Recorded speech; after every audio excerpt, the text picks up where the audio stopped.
নমস্কার বন্ধুরা, আমি আবার চলে এসেছি তোমাদের কাছে। তোমাদের টিকাই জুন মাস 2024। এই জুন মাসটা এলেই একটা বিশেষ দিন সারা পৃথিবী উদযাপন করে, সেটা হচ্ছে ওয়ার্ল্ড এনভায়রনমেন্ট ডে, বিশ্ব পরিবেশ দিবস।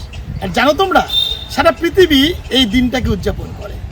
অনেক বিশেষ দিন এক এক সময় এক একভাবে উদযাপিত হয়, কিন্তু 5ই জুন সারা পৃথিবী জুড়ে পরিবেশ রক্ষার জন্য ঝাঁপিয়ে পড়ে পরিবেশ প্রেমীরা। কিন্তু আজকে আমি তোমাদেরকে বলবো যে এই ঝাঁপিয়ে পড়া কি শুধু পরিবেশ প্রেমীদের কাজ? আমাদের কি দায়িত্ব নয়?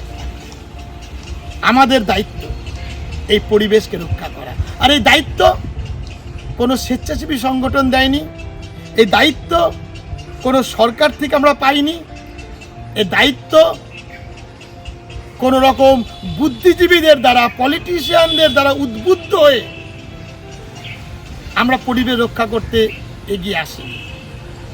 আমি এই মেসেজ নিয়ে এসেছি, যিনি ক্রিয়েশন সৃষ্টি করেছেন তার দায়িত্ব আমাদের প্রতি যা দিয়েছেন সেটা আমি বলতে এসেছি। এটা একটা ঐশ্বরিক দায়িত্ব, এটা একটা আমাদের আধ্যাত্মিক দায়িত্ব। কারণ পৃথিবী এবং এই বিশ্ব ব্রহ্মাণ্ড হঠাৎ সৃষ্টি হয়নি, যেটা আমি এবং আমরা বিশ্বাস করি, যারা আমরা বাইবেলে বিশ্বাস করি। আর এটা সৃষ্টি করেছেন তিনি একজন স্রষ্টা, তিনি সত্য সনাতন সৃষ্টিকর্তা। আর তিনি প্রত্যেকটা সৃষ্টিকে তিনি বিশেষভাবে গুরুত্ব দিয়েছেন, এবং শাস্ত্র বলছে যে 6 দিনে তিনি এই পৃথিবী সৃষ্টি করেছেন এবং 7ম দিন তিনি বিশ্রাম নিয়েছিলেন। এবং এই প্রত্যেকটা দিন শুরু থেকে শেষ পর্যন্ত এক এক দিন এক একটা সৃষ্টিতে তিনি বলেছেন খুব সুন্দর, ভেরি গুড। তার সৃষ্টিকে তিনি সুন্দর বলেছেন। তাই আমরা এই সুন্দর সৃষ্টিকে আমরা কিভাবে রক্ষা করব সেটাও তিনি আমাদের দায়িত্ব দিয়েছিলেন। যদি বাইবেলের একদম পুরাতন নিয়মের প্রথম বই জেনেসিস মানে আদি পুস্তক 1 অধ্যায় তার 26 পদ দেখি, সেখানে সৃষ্টিকর্তা ঈশ্বর আমাদের দায়িত্ব দিয়েছে, রেসপন্সিবিলিটি টুয়ার্ডস দ্য ক্রিয়েশন। সৃষ্টির পিছনে আমাদের দায়িত্ববোধ সম্বন্ধে তিনি বলেছেন। তিনি সমস্ত সৃষ্টি করেছেন এবং শেষে মানব সৃষ্টি করেছেন, এবং এই মানুষকে ঈশ্বর বলেছেন আমি আমার প্রতিরূপে সৃষ্টি করেছি এবং তাদেরকে আমি দায়িত্ব দিচ্ছি। সেই দায়িত্বটা কি তিনি দিয়েছেন? তিনি বলেছেন যে তোমরা বহু বংশ ও প্রজাবৃদ্ধ হও, মাল্টিপ্লিকেশন, বংশ বৃদ্ধি করো।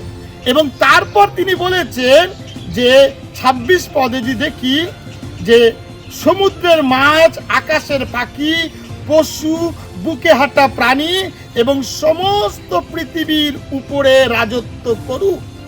আমাদেরকে সমস্ত পৃথিবীর উপর রাজত্ব দিয়েছে। এবং এই রাজত্ব কথার অর্থকে আমাদের বুঝতে হবে, তত্ত্বাবধান করা, লালন পালন করা, যত্ন নেওয়া, the caring to the creation. সৃষ্টিকে আমাদের যত্ন নিতে হবে।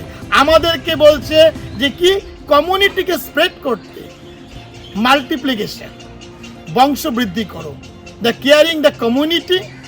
এবং তারপরে বলছেন যে তুমি তাদের যত্ন। 28 পদ যদি পড়ি, এখানে আরো সুন্দর করে ঈশ্বর বলেছেন, ঈশ্বর তাদের আশীর্বাদ করলেন, তোমরা বংশবৃদ্ধির ক্ষমতায় পরিপূর্ণ হও আর নিজেদের সংখ্যা বাড়িয়ে পৃথিবী ভরে তোলো এবং পৃথিবীকে নিজেদের শাসনের অধীনে আনো।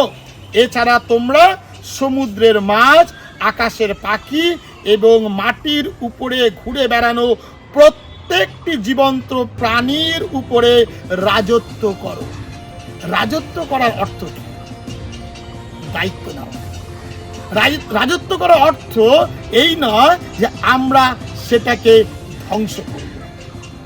আজ আমরা বলছি গ্লোবাল ওয়ার্মিং, দেখুন আসছে, আমি উত্তরবঙ্গে বর্ষা, দক্ষিণবঙ্গে গরম, আমার রাজ্য, আমার রাজধানী দিল্লি, সেখানে রাতে 34-35 ডিগ্রি, রাজস্থানে 50+, এবং আমরা জানি তীর্থযাত্রীরা যারা হজে গেছেন সেখানে 1000-এর উপরে মানুষ 51 ডিগ্রি তাপমাত্রায় পুড়ে মারা গেছে।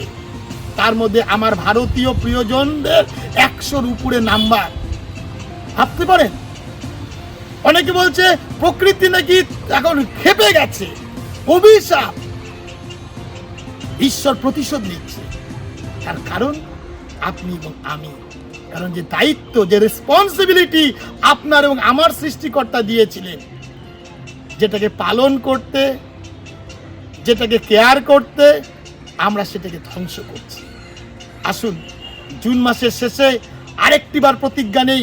এটা কোনো রাজনৈতিকবিদের কথা নয়, এটা কোনো বুদ্ধিজীবীর কথা নয়, এবং কোনো স্বেচ্ছাসেবী সংগঠনের একজন সমাজকর্মীর কথা নয়। এটা আধ্যাত্মিক শিক্ষা। স্বয়ং ঈশ্বর অন্তরাত্মায় আমাদেরকে এই দায়িত্ব পালন করতে বলেছিলেন যে সমস্ত সৃষ্টির উপরে তোমরা রাজত্ব করো, মাল্টিপ্লিকেশন করো, care to the community and care to the creation. আসুন, ক্রিয়েশনের যত্ন নিই, সৃষ্টিকে আমরা সম্মান করি। নমস্কার।